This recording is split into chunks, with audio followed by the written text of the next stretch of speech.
Hey there, my name is Adwoa and welcome back for today's topic. Super excited to talk to you about how you can build a personal brand that completely rocks. So today, I'm going to give you some tried and true research-backed tactics to help make sure you always show up just the way you intend to. When you think about what your personal brand should stand for, it really should have four main qualities. It should be really, really attractive and compelling to your audience.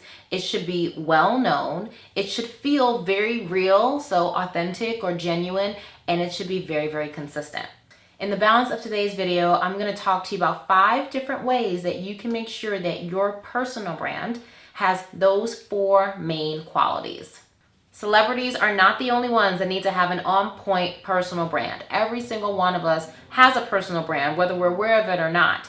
It's really about, does the personal brand you have today match what you want your personal brand to be? So basically, what are people saying about you when you're not in the room? And are they saying the things that you would want them to say if you were in the room? So let's start off with the first thing that you need to keep in mind. And I like to refer to the big brands when I think about this one. What exactly is it that makes you distinctive?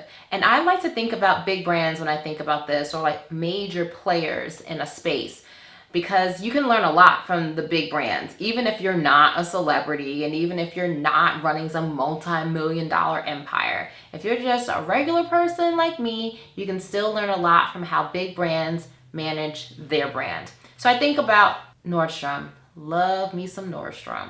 And I love Nordstrom because yes, the quality of the clothes is great, but really their customer service is amazing. And I really, really, really appreciate that. That's important to me. That is very different from what I experience at many other retailers. So when you think about that, what's different about you versus other people? What's the unique skill set, strengths, and intangible attributes that you bring to the table that many other people don't?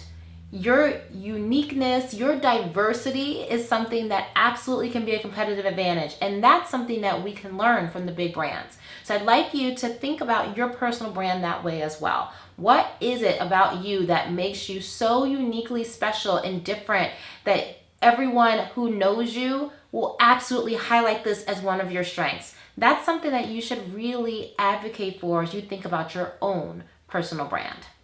The second thing is to make yourself visible. So when we think about the brands and the people that we know, it's because we're around them often, right? Or we hear their names constantly, or they're involved in a lot of different things.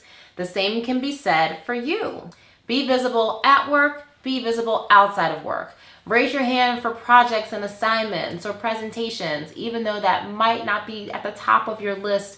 I'm telling you, being visible absolutely helps. Being visible outside of work helps too. Volunteer work, speaking at guest panels, attending conferences, networking events, building your network with people in different spheres and spaces of different industries outside of work absolutely helps to manage your personal brand. This third one, I must admit, is one of my favorites, and it's to balance substance with style. It is so important to be competent and really embody the things that your personal brand should stand for. But it's also important to marry that up with your image. So how you communicate, what you look like when you're communicating, the confidence in which you communicate, all of the stylistic elements matter as much as what you have to say and the quality of your work. You must balance the two. So I want you to think for yourself about the things that you bring to the table, your strengths, the substance, but also what are the stylistic elements that you're really good at, but maybe some things that you can work on. How do you communicate in terms of tone and verbiage? How do you show up and present yourself in your attire? How do you marry your body language so that it's not distracting, but still appropriate? These are the things that you should definitely keep in mind and consider as you're building out your personal brand. Balance, substance with style. These last 2 things are the things that round everything out. You want to make sure, again, that your brand is consistent and well known.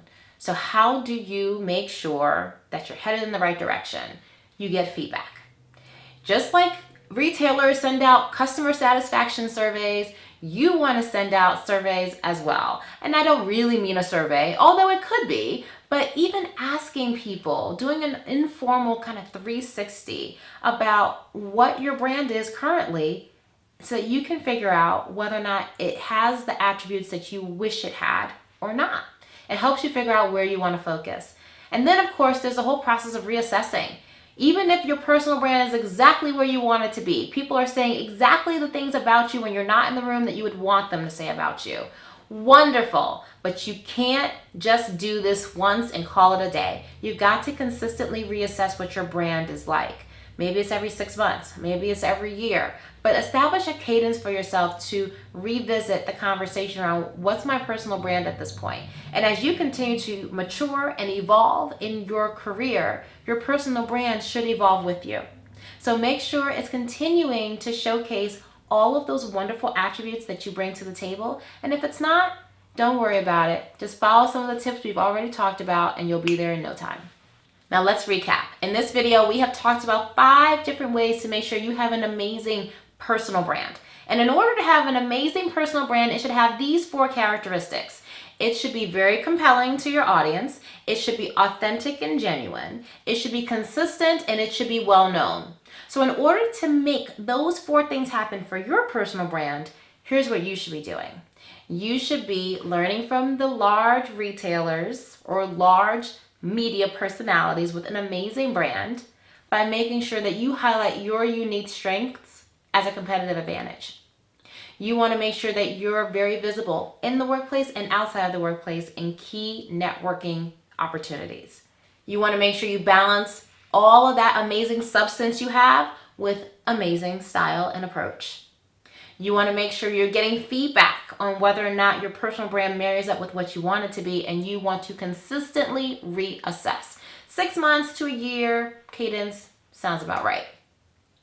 So do those things, and I promise you, you're going to have this amazing personal brand, this transformation. People are going to be talking about you all over the place and saying all the things you want them to say. So if you're digging this video and its content, here's what you do. You like it and you share it. You never know how this simple video share on personal branding is going to open the eyes of someone else and have them make an amazing transformation in their career and in their life. And if you feel like you need a little bit more, then here's what you do. You head over to the site that's listed right here so you can sign up for our email updates. That way you never miss out on anything new that I drop. And I do drop new videos exclusively into the inboxes of my email subscribers each and every week. The corporate world needs that unique gift that only you bring. So go out into the world today and act with conviction. Be courageous and live joyfully every single day. Thank you so much for stopping by, and I can't wait to see you again at the very next video.